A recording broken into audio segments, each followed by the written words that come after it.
Alors, bonjour Teresa, Bonjour Julienne. merci beaucoup pour ton temps que tu m'accordes et je me réjouis de faire cette interview avec toi. Pour les personnes dans mon audience qui verront cette vidéo qui ne te connaissent pas encore, donc tu t'appelles Teresa Robles, tu es une grande dame de la thérapie, de l'hypnose. Euh, donc, Teresa Robles, spécialisée en anthropologie sociale et en même temps titulaire d'un doctorat en psychologie clinique et thérapie familiale. Tu as reçu différents prix au cours de ta carrière, dont un qui est important, c'est le Lifetime Achievement Award de la Fondation Milton Erickson, qui, à nouveau pour les personnes qui s'intéressent à la thérapie, a été décerné à des personnes comme Ernest Rossi, Paul Václavic, ou encore des gens comme Stephen Gilligan, Michael Yapko. Donc voilà, et ça ne va pas à n'importe qui. Et il y a peu de femmes dans cette liste. Ça m'intéressait aussi de t'interroger pour ça, donner un peu la parole. Tu as reçu ce prix en 2011, c'est juste? 2011, oui. Magnifique. Alors, cet entretien, c'était pour un peu connaître ta façon de faire la thérapie. Tu maries beaucoup aussi des aspects interculturels parce que tu es au Mexique. Et donc, tu as vraiment ce double regard par rapport à la thérapie que je trouve particulièrement intéressant. La première question que j'aimerais te poser, c'est dans mes consultations, on me demande souvent, voilà, comment est-ce que je peux trouver ma voie, surtout au niveau professionnel. J'ai beaucoup de gens qui viennent, qui ont la trentaine, et qui se posent ce genre de questions. Moi, je voulais savoir, comment est-ce que toi, tu as su que tu souhaitais devenir thérapeute et te lancer dans cette voie? Bon, je vais te répondre avec les mots de Don Juan, un chaman yaqui, qui a dit à Castaneda, à Carlos Castaneda, qui était un anthropologue, qui le faisait un entretien. Il lui a dit, tous les chemins sont les mêmes. Il conduit à nulle part. Ils traversent tous les buissons. Mais il y a des chemins qui à chaque pas te feront maudire ta vie. Et il y a des chemins qui te feront jouir ou prendre plaisir de la vie dans chaque pas. Ce sont des chemins qui ont de cœur. Il faut toujours essayer chacun des chemins. Et personne ne pourra te contredire si tu abandonnes un chemin qui te fait maudire la vie. Et essaye chacun de tes chemins avec intention et questionne toi-même, fais-toi toi-même cette question. Est-ce que ce chemin a du cœur pour moi? S'il a du cœur, c'est bon pour toi. Les chemins qui ont du cœur pour moi sont les chemins, pour moi, Teresa Robles, sont les chemins qui me permettent d'interagir avec les personnes et qui me permettent de rendre un service. Et c'est ça qui m'intéressait de l'anthropologie sociale d'abord. Bon, en plus, l'anthropologie me faisait voyager par tout le Mexique et je voyageais à des régions indiennes dans l'Amérique latine, dans des autres pays aussi. Mais j'aime beaucoup voyager, j'aime beaucoup connaître des autres cultures et j'aime beaucoup interagir avec les personnes et j'aime beaucoup rendre service et aider les gens. Et j'étais dans l'année 1967. Cette année, je vais avoir 76 ans. Ça veut dire je suis une vieille dame. Une grande dame dans tous les sens. Exactement. Je vais avoir 76. Et dans l'année 67, on était en train de travailler avec un groupe des étudiants de différentes disciplines dans l'université qui s'appelle Iberoamericana au Mexique. C'est une grande université. Et là-bas, on était en train de travailler dans des communautés indiennes pour faire tout un travail de développement communautaire. Et moi, j'étais à la région de Tarahumara, qui est au nord du Mexique, avec les Indiens Tarahumaras. Et on avait fait une recherche et à partir de cette recherche, un projet de développement qui a été approuvé par les banques interaméricaines de développement, par le gouvernement mexicain, par le gouvernement de la région et par les groupes des entreprises privées qui qui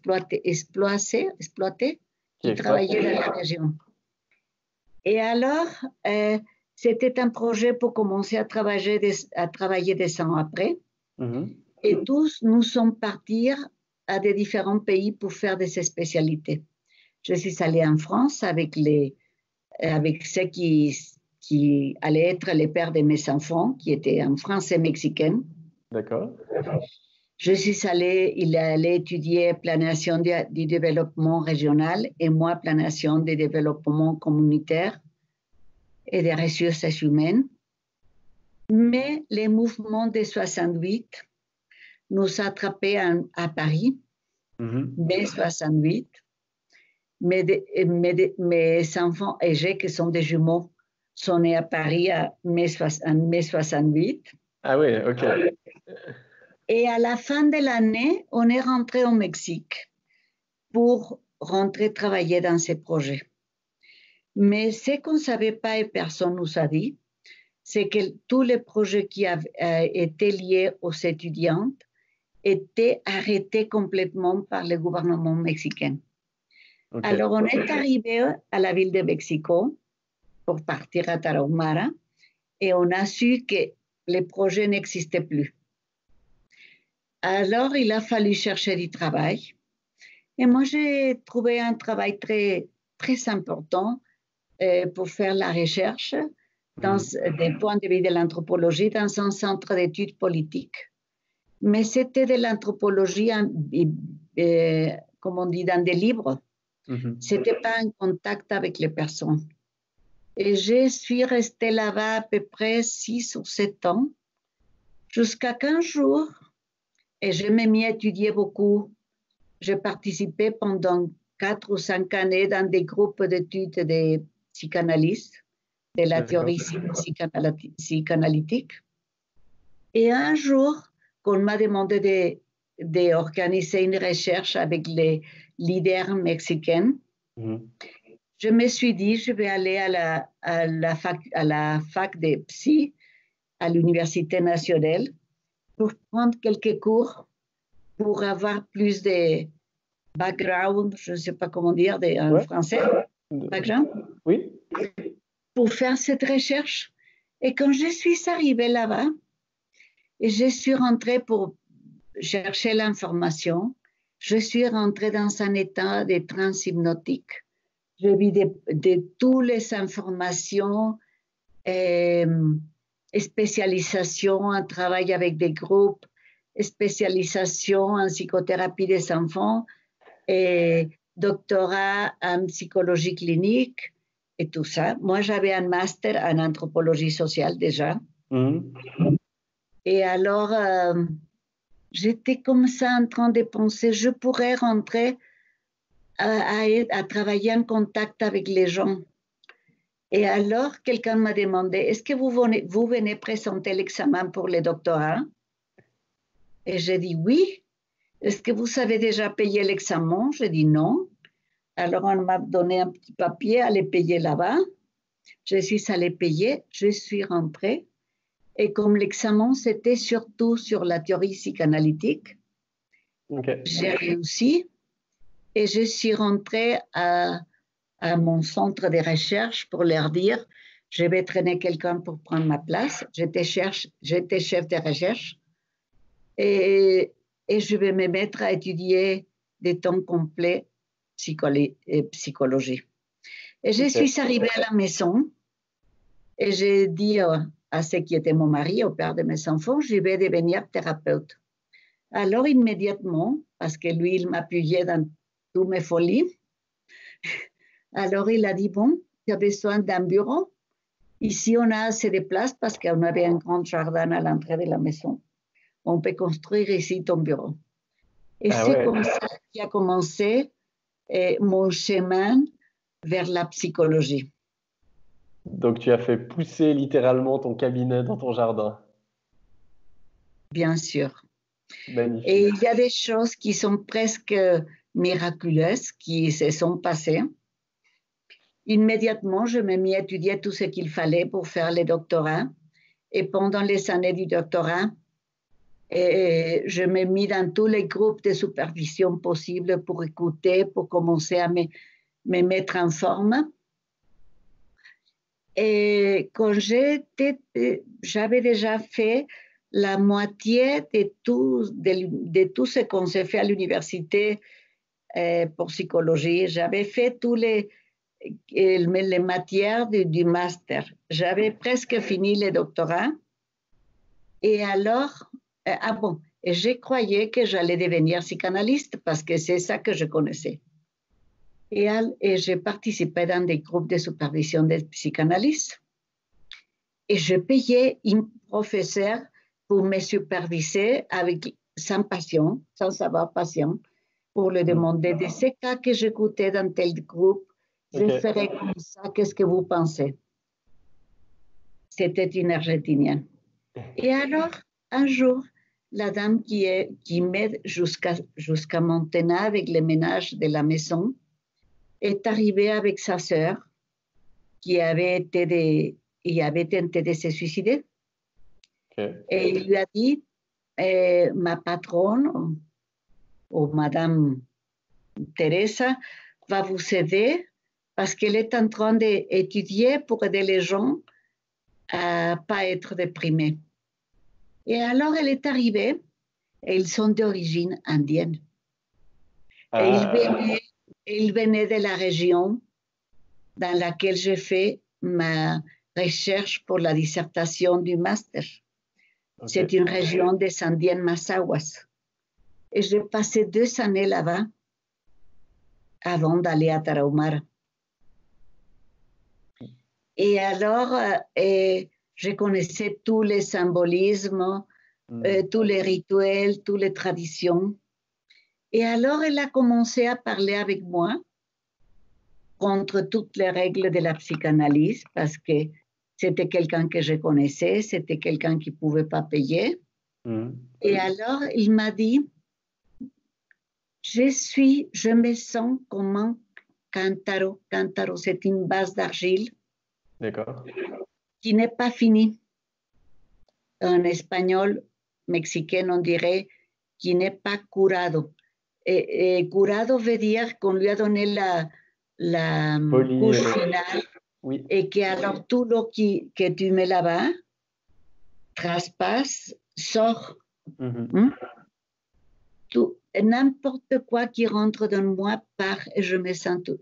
Bon, l'idée, c'était je me sens toujours vide. Et alors, on s'est mis à parler de comment on pourrait prendre des avantages d'un cántaro qui n'était pas curado, parce que comme ça, elle pourrait toujours en train de se remplir de nouvelles choses. Et après, je ne savais pas que j'étais en train de faire un travail ericksonien. C'est ça, tu avais anticipé. Mais quand je suis allée à présenter ces cas dans un groupe, tous mes collègues psychanalystes ont été contre moi et ont dit non, tu devrais avoir interprété que c'était le ventre maternel, je ne sais pas trop quoi. Mais la superviseure, qui était une Autrichienne, Marie Langer, qui avait habité en Argentine et qui j'admire beaucoup, elle est déjà morte, et qui est une de mes modèles de femmes. Alors, il a dit non, on va attendre jusqu'à la prochaine semaine pour voir qu'est-ce qui s'est passé. Et il n'y avait pas une prochaine semaine parce qu'elle arrivait quand elle voulait. Elle se mettait à faire le ménage avec sa sœur à ma maison. Et je lui donnais la consultation, la séance quand j'avais le temps de le faire. En toutes les irrégularités possibles. Bon, tous les commentaires de mes collègues, mais Marie Langer et Bertha Blum, qui était la superviseure que j'ai payée, m'ont dit, allez-y, elle est chaque fois mieux. Un jour, je vais écrire sur ces cas parce que j'ai tous les notes. Et Mais ce que j'ai appris à ce moment, j'ai eu des gros problèmes parce que j'étais en psychanalyse individuelle pendant 7 ans, en psychanalyse en groupe pendant 5 ans, et tout a éclaté dans les groupes. J'ai laissé ma psychanalyste, les groupes individuels et les groupes de supervision. Et je me mis à chercher ailleurs. Et j'ai trouvé la thérapie familiale systémique. Oui. Avec, je fais partie du premier groupe d'un institut qui s'appelle l'Institut latino-américain des études en thérapie familiale. D'accord. Ou des études de la famille, ILEF. Et alors, je trouvais que la thérapie familiale systémique allait mieux avec moi parce qu'au moins permettait de voir tous les systèmes. Et tout ce que je disais n'était pas tout le temps qualifié de négation. On ne me disait pas toujours que c'était parce que c'était refoulé dedans moi. Et alors, je me sentais beaucoup plus confortable. Mais ce n'était pas complètement bien. J'ai trouvé certaines interventions un peu irrespectueuses ou trop directes. C'était ma partie anthropologie qui me mettait toujours m'immersait dans la culture des gens qui venaient en thérapie. Et alors, quand on a fini avec 3 collègues amis de là-bas, on s'est mis à faire la recherche et à trouver, à essayer à construire des techniques nouvelles. Et on voyageait pour apprendre qu'est-ce qu'on était en train de se faire ailleurs. Et une d'elles, qui s'appelle Rosemary Eustace, a voyagé aux États-Unis et a participé dans un cours de programmation neurolinguistique et a porté des livres. Et je n'ai pas aimé les livres parce que c'était mal édité, c'était des transcriptions de séminaires, mais ça m'intriguait d'où sortait ça. Et même avec ces livres, on a commencé à essayer entre nous d'appliquer des techniques et ce qu'on était en train d'apprendre. Et quand je me suis rendu compte que ça venait de Virginia Satir et de Milton Erickson, j'ai cherché et j'ai trouvé qu'il y aurait un prochain congrès de la Fondation. Et je me suis inscrite et je suis partie. Et ce congrès de la Fondation, je crois que c'était à 88, je crois. Et ce congrès de la Fondation était organisé à partir des ateliers, des workshops, de 3-4 heures. Maintenant, sont beaucoup plus courts, mais avant, c'était plus long. Et très peu de conférences. Et alors, j'ai appris beaucoup de choses. Et je suis rentrée pour pratiquer. Non. C'était pas 88, c'était... Laisse-moi voir. C'était 84, je crois. 4 ans après la mort d'Erickson. C'était le deuxième congrès. En 85, quelque chose comme ça. Parce que... Et j'ai commencé à les appliquer. Je ne sais pas si tu veux que je continue à parler toute seule, mais je crois que je suis en train de parler un petit peu en train de mêler les questions que tu m'as faites. Oui, j'ai eu la chance de travailler dans un hôpital pédiatrique, le plus important peut-être du Mexique, un hôpital pédiatrique de très haut niveau. Au Mexique, il y a 3 systèmes de santé.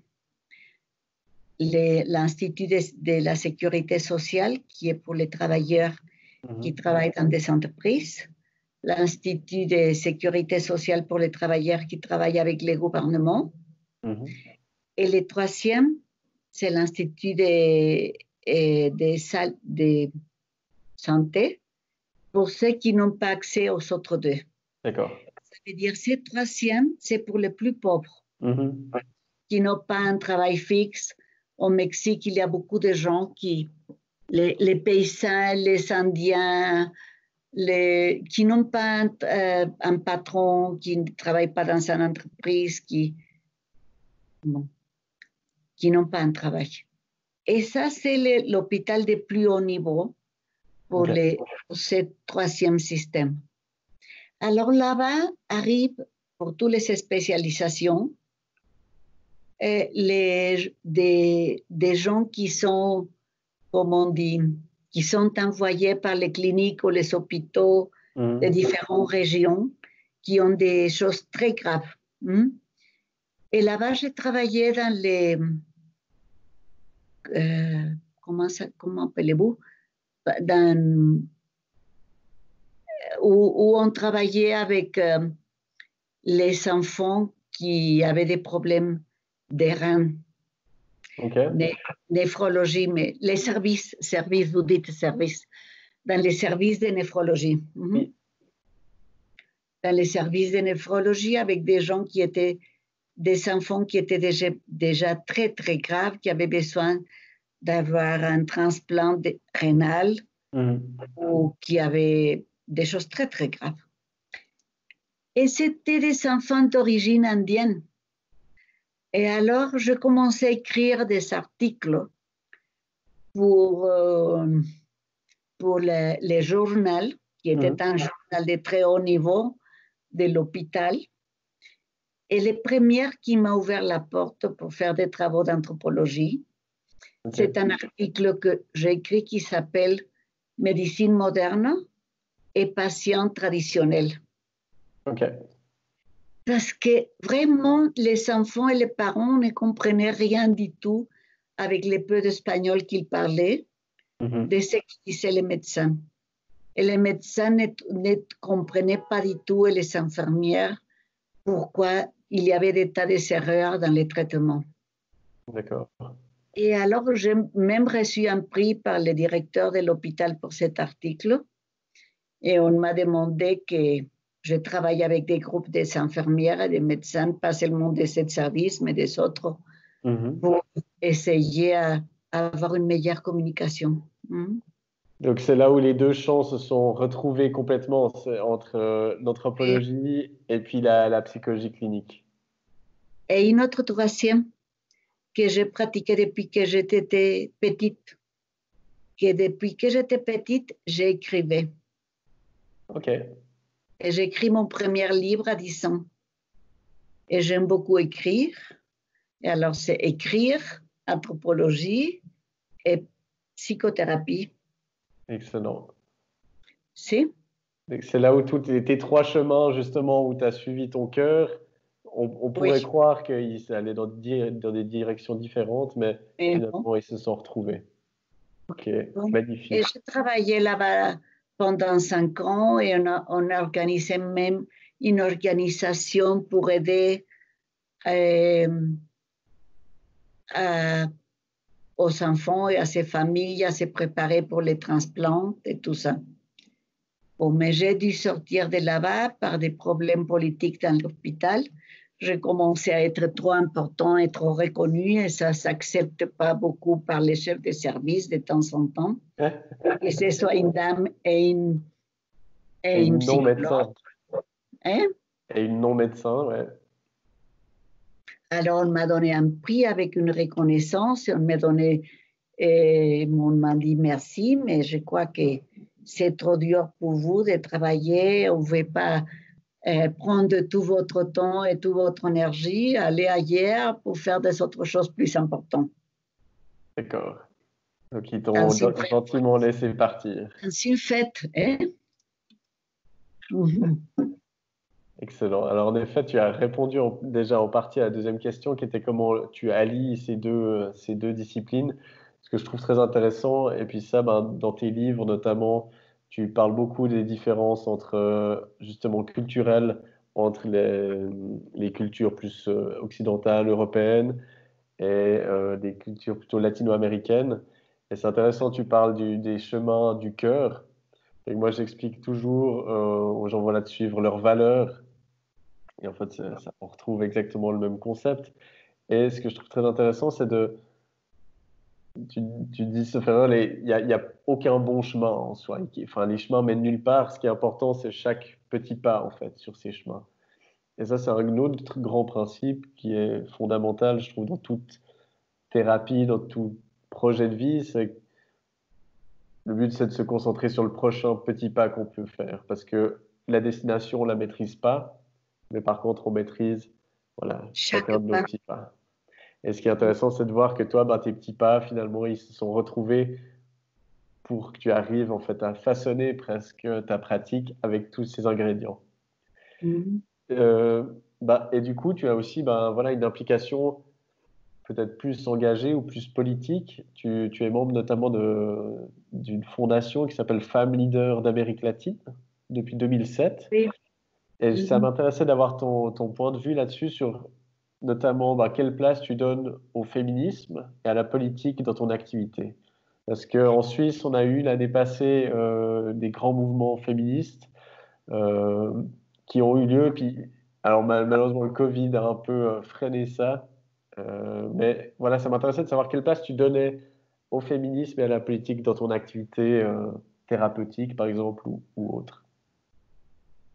Bon, je dirais que plutôt j'aide aux femmes à reconnaître sa place, mais je leur montre qu'ils ne peuvent pas reconnaître sa place s'il n'y a pas un homme qui reconnaît sa place. Il faut que les deux et qu'ils reconnaissent la place de l'homme. Ok. Alors, je ne pourrais pas dire que je suis féministe parce que je suis contre tous les East, parce que finalement, prendre des dogmes et ils veulent appuyer des dogmatismes. Et je crois qu'il faut chercher la place de chacun et que les hommes et les femmes doivent aller de la même pareil. Hmm. ¿Sí? Et il y a beaucoup de groupes qui travaillent ici contre la violence intrafamiliale, que c'est Hmm. presque toujours contre les femmes. Et je leur dis toujours qu'on ne peut pas sauver les femmes si on ne reconnaît pas que les hommes qui provoquent la violence, ils sont aussi des personnes qui doivent être reconnues, qui souffrent aussi, qu'ils ont été presque toujours aussi victimes de violences et qu'on arrive à nulle part si on ne travaille pas avec les deux. Hmm. Parce que le Mexique et les pays latino-américains sont pleins de problèmes de gouvernementaux pour aider les femmes. Et ils Hmm. oublient les hommes. Mais regarde, si une femme comment fait une petite entreprise, notre ministère d'économie a des tas de programmes pour les femmes pour faire des petites entreprises et commence à aller bien, ça va déclencher des problèmes avec son couple. Parce que l'autre va se sentir moins, parce qu'elle va se sentir plus, parce qu'il va déclencher toujours des problèmes. Et peut-être l'homme arrive à la bloquer et tout est perdu en moins d'un an. Il y a des statistiques comme ça. Ok. Ou peut-être ça finit en train de casser avec un couple qui se casse.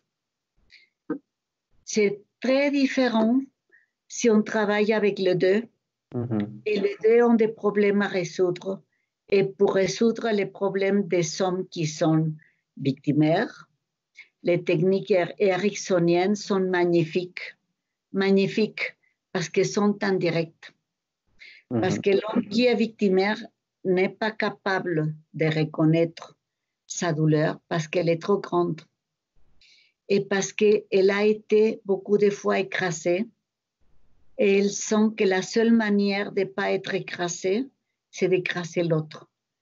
Parce que, et ça je l'écris dans un de mes livres, le manuel pour continuer à se développer, je ne sais pas comment on traduit en français, mais c'est le premier des manuels de travail en groupe chez Satas, je me rappelle le nom, pas le nom en français, pour continuer le développement personnel ou quelque chose comme ça. Oui. Et il a appris qu'il n'existe qu'un premier place et que celle qui a la première place, c'est celle qui ne va pas être écrasée et c'est celle qui peut être bien. Mhm. Alors, il faut écraser à tout le monde autour. Et alors, les techniques ericksoniennes sont magnifiques pour travailler avec cet homme de manière indirecte.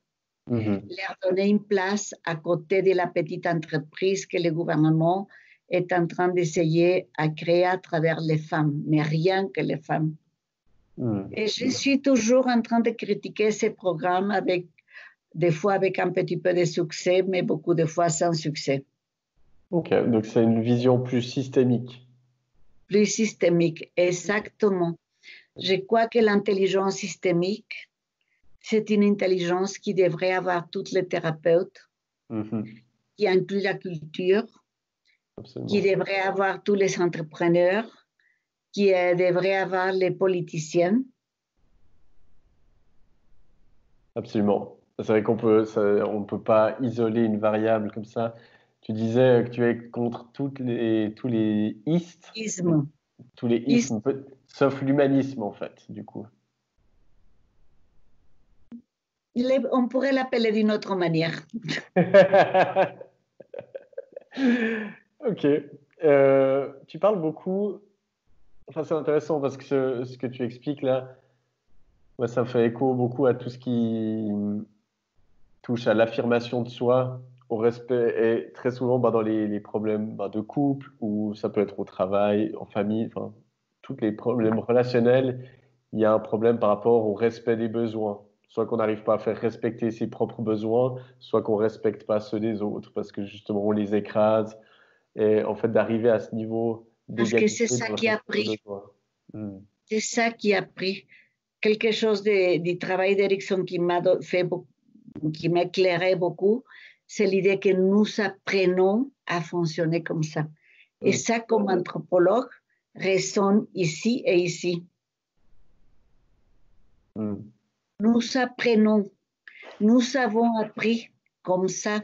Et maintenant qu'on connaît les neurones miroirs, on sait qu'en plus du modélage de nos parents, ce modélage a été absorbé même neurologiquement. Hmm.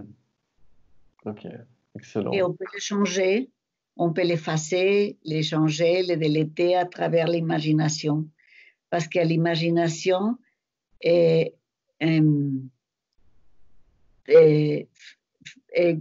fait marcher les neurones miroirs. Ok. Donc c'est à travers de nouvelles imaginations, de nouveaux imaginaires, de nouveaux récits, contes, et à nouveau l'aspect culturel qu'on peut changer ce genre de choses. Oui. Excellent. D'ailleurs, tu parles souvent du concept de sagesse universelle dans tes livres, qui est peut-être pas évidente pour des personnes justement d'une culture plus européenne. Est-ce que tu peux m'expliquer comment toi tu la conçois et comment tu l'utilises dans tes accompagnements? Si, comment je la conçois. Il y a de différents niveaux, dirait le docteur Erickson, dans les mots sagesse universelle, dans un niveau, et c'est un concept qui vient de la physique quantique, un concept de la même manière dans laquelle, dans chacune de nos cellules, il y a notre DNA et pourtant toute l'information sur nous, sur toi, sur moi. Oui. De la même manière, dans la proposition de la physique quantique, c'est que de la même manière, dans chaque partie de l'univers, il y a toute l'information de l'univers. Ouais. Alors, la sagesse universelle, c'est toute l'information de l'univers chez moi, parce que moi, je suis une partie de l'univers. Donc, il y a toute l'information de l'univers chez moi, la même que chez le soleil, chez les étoiles et l'univers entier. Un concept. Ouais. Et moi, je dis que tous les concepts sont des métaphores. Et on pense qu'ils sont sérieux, dirait le Petit Prince, parce qu'ils sont liés les uns aux autres et ils construisent des hypothèses et des théories. Hmm. Bon, c'est un concept. Dans un autre niveau, c'est une technique. Parce que si je suis en train de proposer l'existence de la sagesse universelle et je parle avec elle, je me dissocie. Et quand je suis en train de parler avec elle, je rentre d'une manière instantanée dans un état de transe ericksonienne naturel. Et dans un autre niveau, pour moi, c'est une croyance. Moi, je travaille depuis l'anthropologie. Je suis née dans une famille catholique, mais je suis battue contre l'Église catholique, les dogmes catholiques et la religion catholique partout. Mais à partir de l'anthropologie, depuis que j'ai étudié les histoires des différentes religions quand j'étais à la fac, jusqu'à que j'ai vécu la spiritualité des Indiens plus tard comme anthropologue, j'ai construit ma propre spiritualité à ma façon. Et pour moi, la sagesse universelle, c'est la force créative de l'univers. Mais personne n'a besoin de le croire pour l'utiliser. A besoin de le prendre comme un concept, comme une technique et de l'imaginer. Parce que ce que tu imagines, pour ton cerveau fonctionne, est plus fort que ce que tu crois qui est la réalité et agit sur ton corps et agit sur ton esprit inconscient. C'est pour ça que quand tu regardes un film de terreur, tu ne peux pas dormir. Et pendant que tu es en train de le regarder, les mains dessus, ton cœur bat plus fort. Pour ce que l'imagination est en train d'agir, pour la manière comme elle est en train d'agir sur ton corps, sur ton esprit inconscient. Il ne faut rien que l'imaginer. Ok.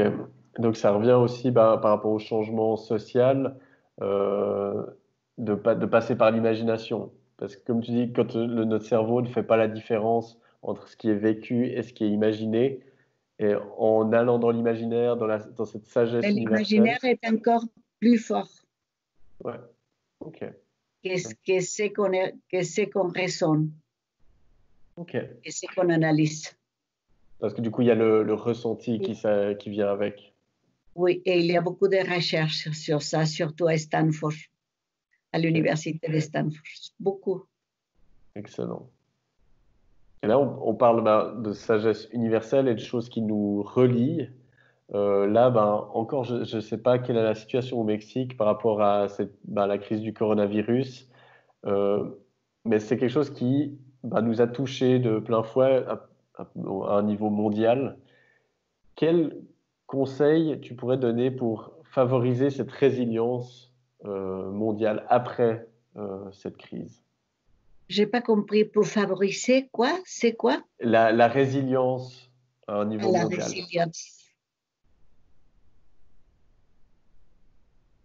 Je crois que essayer de garder toutes les bonnes choses que le coronavirus nous a apportées. Tout ce qu'on a appris à partir d'être confiné à la maison, tous les questionnements qu'on a fait, tout ce qu'on a observé ou on a su à travers les vidéos, les messages qui passent en Internet, qui s'est passé dans la nature à partir de notre confinement.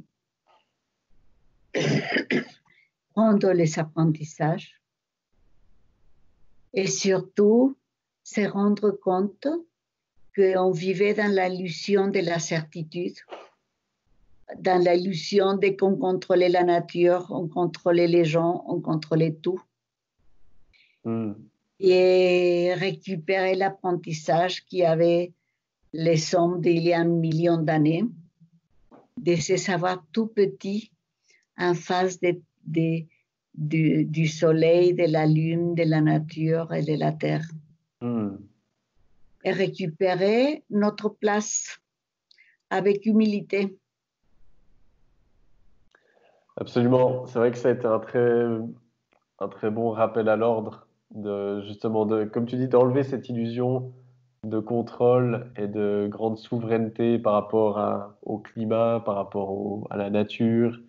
Dans la Bible, et dans la religion judéo-christianique, on nous a dit que l'homme était le centre de l'univers. Et on a cru qu'on pouvait tout détruire et tout contrôler. On l'a cru, mais c'est pas vrai. Pour dire que les astres ne bougeaient pas autour de la Terre, l'Inquisition a torturé plusieurs et a tué quelques autres.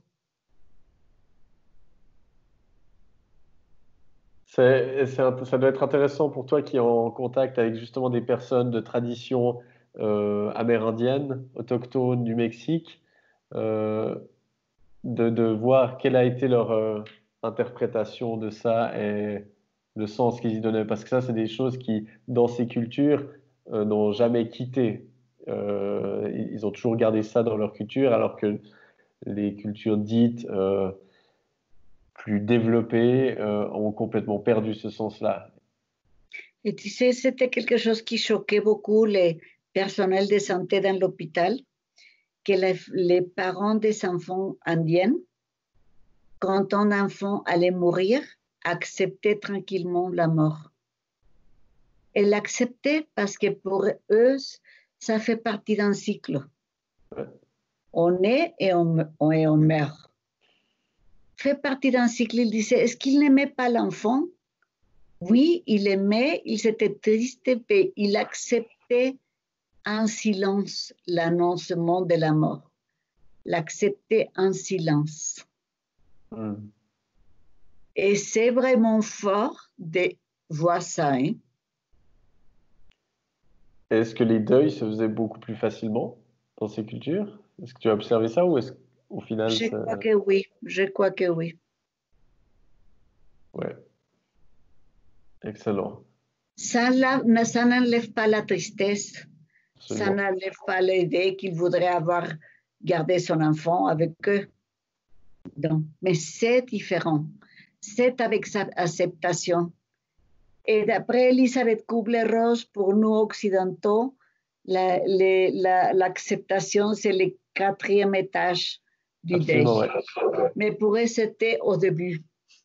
Ils Okay. partaient de ça. Et bien sûr, ils vivaient la tristesse, et la manque de l'enfant et tout ce qu'il fallait vivre. Ce qui est à nouveau dans nos sociétés plutôt occidentales, on parle beaucoup de gérer nos émotions, qui est un terme complètement faux, parce que les émotions ne doivent pas se gérer, elles ne doivent pas être contenues, elles Il doivent être faut simplement les vécues. accepter et les vivre et les laisser passer. Exactement. Ok, super intéressant. Toi, en thérapie, il y a toujours des grands principes qui traversent les cultures, les âges. J'ai l'impression, en tout cas, de plus en plus, je lis des choses de philosophie plus anciennes ou de religion. Je suis pas du tout religieux, mais de comprendre la philosophie qui se cache derrière la religion, on voit qu'il y a des grands principes, des lignes directrices. Toi, sur quels grands principes tu t'appuies pour accompagner tes clients ou tes patients? Je ne sais pas comment tu les appelles. Bon, le respect.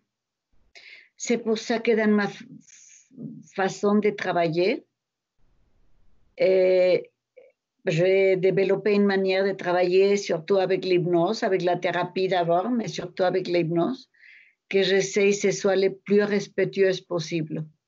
Ça veut dire jamais dire quoi faire, sauf en cas où il y a un risque la vie de la personne et où ils sont en train de commettre un délit ou la vie ou le bien-être de la personne, mais pas dire, utiliser seulement ces mots, pas mettre mes idées, accepter n'importe quoi qui soit sa solution si ça fait pas mal à une autre ou à eux-mêmes.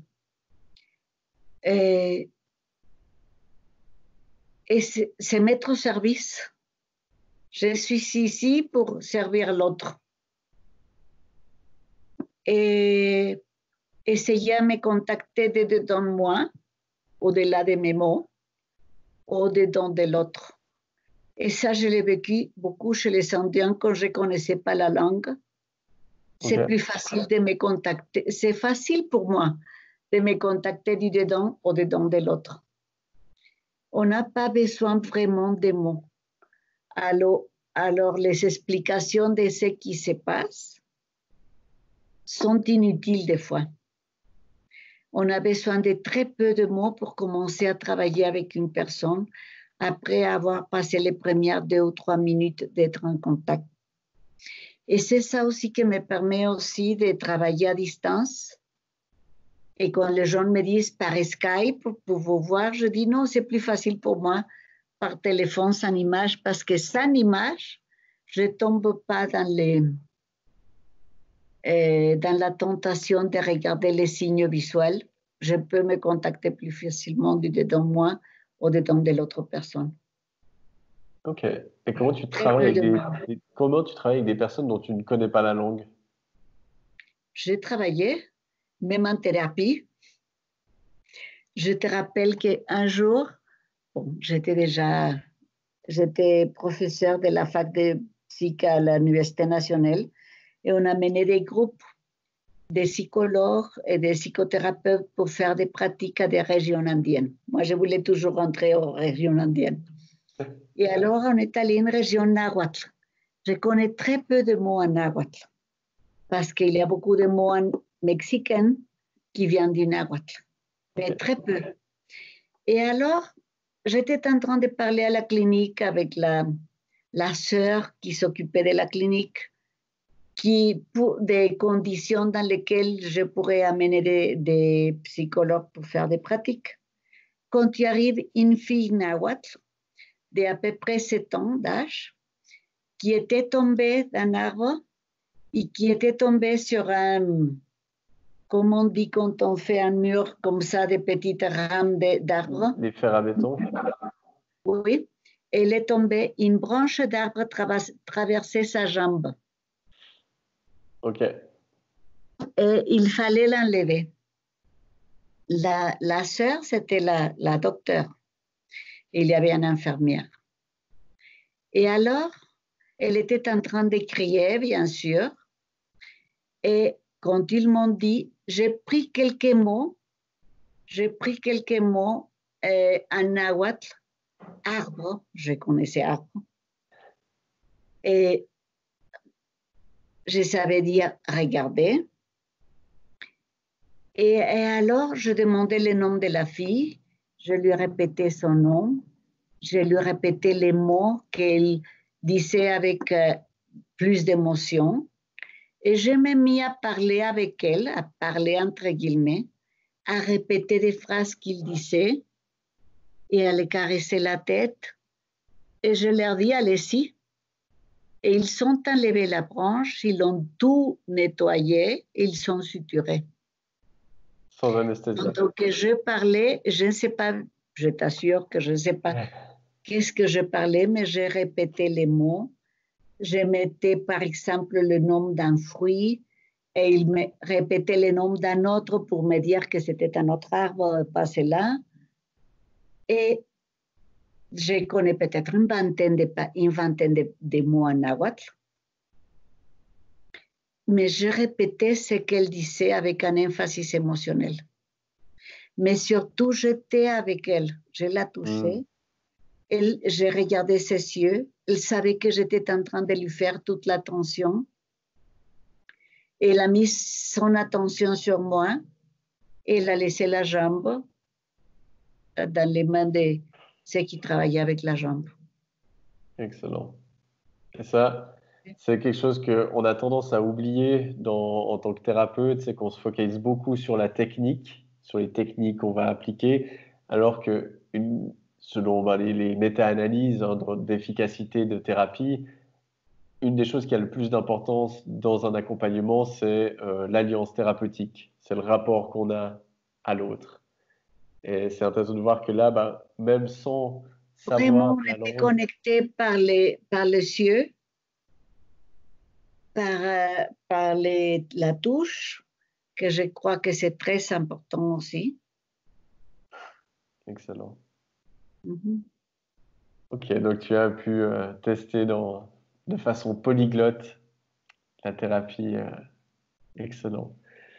Écoute, Teresa, on arrive gentiment vers la fin. Il me reste une question sur laquelle j'aimerais terminer. C'est que j'explique souvent, et tu me diras peut-être que tu n'es pas d'accord avec moi, mais j'explique souvent à mes clients que la santé mentale, euh, elle est comme notre Ça, je santé suis physique. d'accord.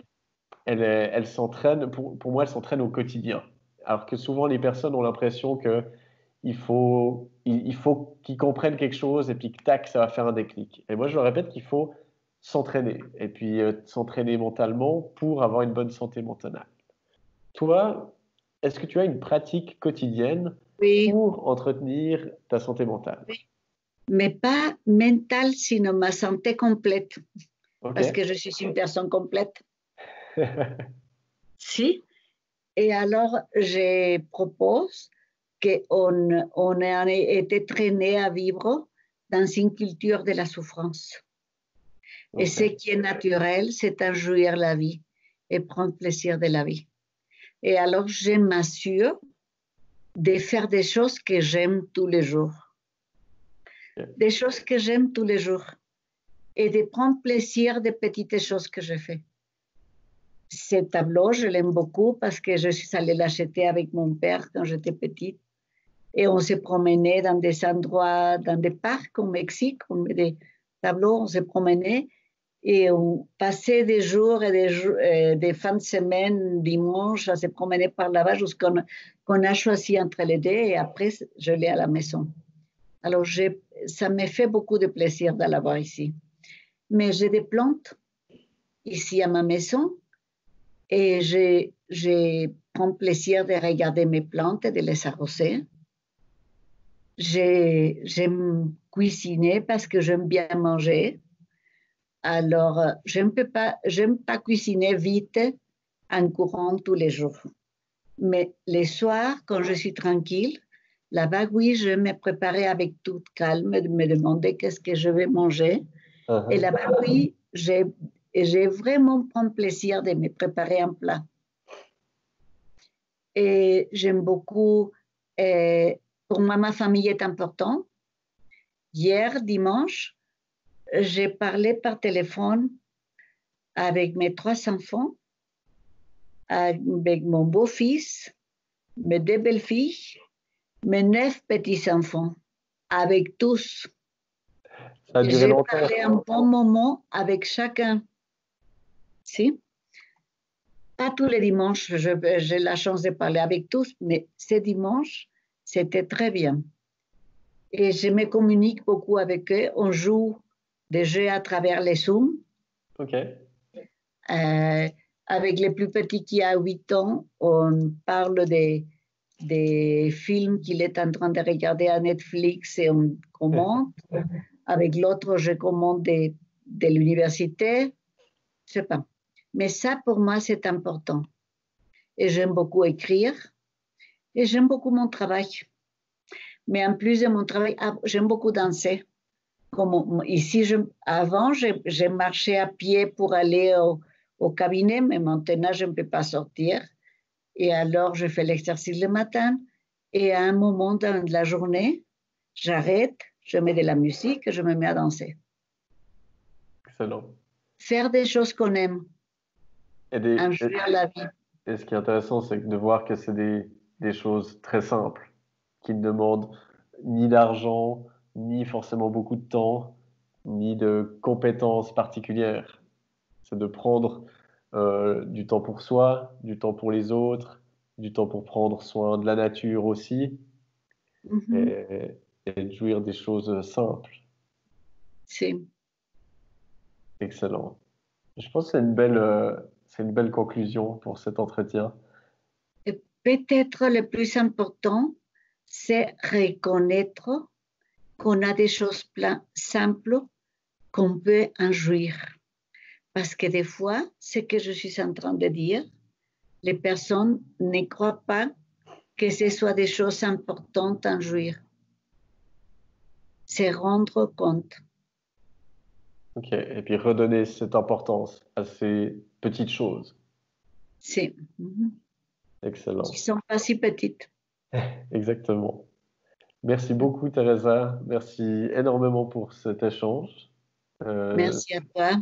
je tiens à tenir la montre. Donc, on sera même très précisément à 1 heure d'entretien.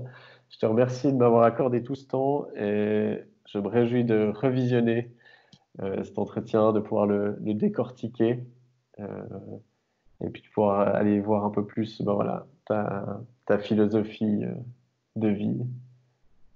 Donc, un grand merci à toi. Parce que Et à toi aussi, un grand merci pour m'inviter. Pour moi, c'est important. eh ben, c'est un grand plaisir. Et puis, ben, je te remercie pour ton accessibilité parce que la première fois que je t'ai contacté, c'était vraiment, j'avais lu ton livre par rapport aux dépendances. Et ben voilà, moi, quand je lis un auteur que j'aime bien, ben, maintenant, je profite d'avoir les réseaux sociaux pour les contacter. C'est- et souvent, ben, je suis souvent surpris parce que les gens répondent. Et je me rappelle, tu m'avais directement répondu que je pouvais t'appeler 15 minutes. Et ça m'avait beaucoup touché. Donc, je te remercie encore pour cette disponibilité il y a 2 ans, je crois, et pour ta disponibilité d'aujourd'hui. Parce que ouais, c'est très touchant et puis c'est super, enfin, ça a beaucoup de valeur pour moi. Merci. Et puis, je vais te laisser du coup